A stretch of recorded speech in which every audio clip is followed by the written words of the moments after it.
सोचो, अगर कल स्ट्रेट ऑफ हॉर्मुज़ बंद हो जाए तो दुनिया का ऑयल सप्लाई रुक सकता है। साथ ही पेट्रोल की कीमत 200 रुपया तक पहुंच सकता है। लेकिन इस टेंशन के बीच ईरान ने इंडिया को लेकर एक सरप्राइजिंग डिसीजन लिया है। आखिर ईरान एंड इंडिया की दोस्ती इतनी खास क्यों है? और अभी तक इंडिया का स्ट्रेट ऑफ हॉर्मुज़ से कितने इंडियन ऑयल एंड गैस के कार्गो शिप को इंडिया तक आने की परमिशन मिली है? चलिए समझते हैं स्ट्रेट ऑफ हॉर्मुज़ का importance. Straight of Hormuz Persian gulf और अरेबियन सी के बीच एक नैरो सी रूट है। यहां से दुनिया का लगभग 20 से 25% ग्लोबल ऑयल ट्रेड पास होता है और एशिया के कुछ बड़े इंपोर्टर्स जैसे इंडिया, चाइना, जापान और साउथ कोरिया काफी हद तक इसी रूट पर डिपेंड करते हैं। इसलिए अगर ये स्ट्रेट्स ऑफ हॉर्मुज़ वाला रूट ब्लॉक हो जाता है तो ग्लोबल ऑयल मार्केट पर इसका बड़ी असर पड़ता है, जैसा अभी पूरे वर्ल्ड में देखने को मिला है। ईरान का इंडिया को लेकर क्या स्टैंस है? रीसेंट मिडिल ईस्ट कॉन्फ्लिक्ट के बीच ईरान ने एक इंटरेस्टिंग स्टेटमेंट दिया। ईरान के फॉरेन मिनिस्टर ने कहा कि स्ट्रेट ऑफ हॉर्मुज़ सब कंट्रीज के लिए ओपन है, सिर्फ यूएस और इजराइल को छोड़ के। और ईरान के एम्बेसडर ने इंडिया को फ्रेंड कंट्री बताया और कहा कि इंडिया के शिप्स को सेफ पैसेज दिया जा सकता है।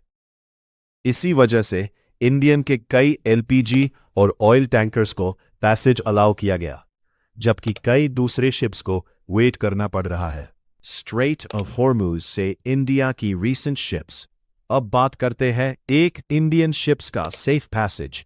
रीसेंट क्राइसिस के दौरान इंडिया के 2 LPG tankers successfully Hormuz cross कर गए, जो लगभग 92,000 टन एलपीजी लेकर गुजरात आ रहे हैं। 20+ इंडियन वेसल्स स्ट्रैंडेड। इंडिया ने ईरान और गल्फ कंट्रीज से बात करके 22 इंडियन वेसल्स के सेफ पैसेज की रिक्वेस्ट भी की है। 3. इंडियन नेवी अलर्ट मोड पर है। इंडियन नेवी ने गल्फ रीजन में वॉरशिप्स डिप्लॉय करके इंडिया बाउंड शिप्स पर नजर रखना स्टार्ट कर दिया है। 4. इंडिया की oil import strategy change. Risk को देखते हुए इंडिया ने स्ट्रैटेजी चेंज की है। अब इंडिया अपने 70% क्रूड इंपोर्ट्स ऑल्टरनेट रूट से ला रहा है ताकि हॉर्मुज़ पर डिपेंडेंसी कम हो। इंडिया और ईरान का रिलेशन इंडिया और ईरान के रिलेशंस काफ़ी ओल्ड है, जिसमें एनर्जी ट्रेड, रीजनल स्टेबिलिटी और ईरान के चाबहार पोर्ट जो दोनों कंट्रीज को कनेक्ट करते हैं, जहां से इंडिया और ईरान के बीच बड़ी ट्रेड होते हैं।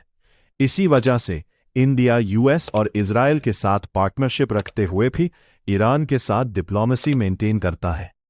हॉर्मुज़ क्राइसिस के बीच भी ईरान इंडिया को एक न्यूट्रल और फ्रेंडली पार्टनर के रूप में देख रहा है। इसलिए टेंशन्स के बावजूद इंडियन शिप्स को सेफ पैसेज मिलने के सिग्नल्स मिल रहे हैं और इंडिया भी diplomacy, navy deployment, supply diversification जैसे स्टेप्स ले रहा है।